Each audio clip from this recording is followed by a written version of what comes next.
Pour commencer, nous prenons la direction de Paris en France pour parler des activités du chef de l'État qui est en visite officielle depuis le 31 mai dernier. Au programme de cette visite, Michel Kafando a déjà eu des échanges avec le président François Hollande et avec des responsables d'institutions françaises. Des échanges qui ont notamment porté sur la conduite de la transition au Burkina Faso. Le président du Faso fait le point de ces échanges au micro de nos envoyés spéciaux Alassane Zéo et Abdelaziz Yagibou.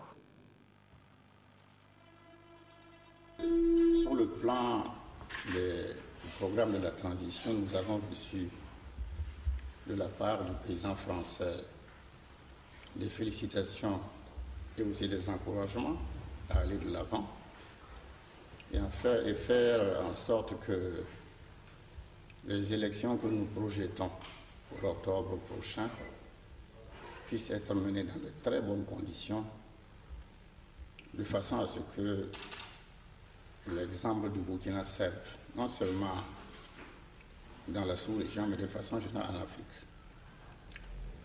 Avec le président Hollande, nous avons fait le tour d'horizon du programme de la transition. Donc je lui ai exposé tout le processus qui est en cours, notamment la question de la justice, pour laquelle nous avons initié, comme vous le savez, les états généraux de la justice. Le président a marqué véritablement une appréciation sur cette question fondamentale.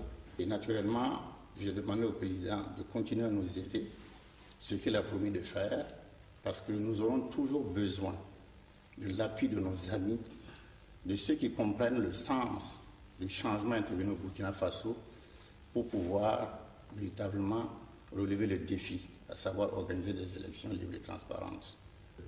Nous avons abordé les questions sécuritaires dans la sous-région essentiellement. Parce que comme vous le savez, les défis aussi là sont énormes. Nous avons Boko Haram qui continue à défier les gouvernements. Nous avons aussi le terrorisme dans le nord du Mali, parce que malgré la signature de l'accord pour la réconciliation et la paix au Mali, nous voyons que ces terroristes-là, ces rebelles continuent leurs actions nocives. Donc, nous sommes tombés d'accord qu'il faut arriver à ébaucher une stratégie collective. L'Afrique et puis aussi l'Europe qui est concernée, n'oubliez pas. L'Assemblée nationale aussi, le président, c'est juste une rencontre pour apporter, si vous voulez, le soutien des élus français à la transition.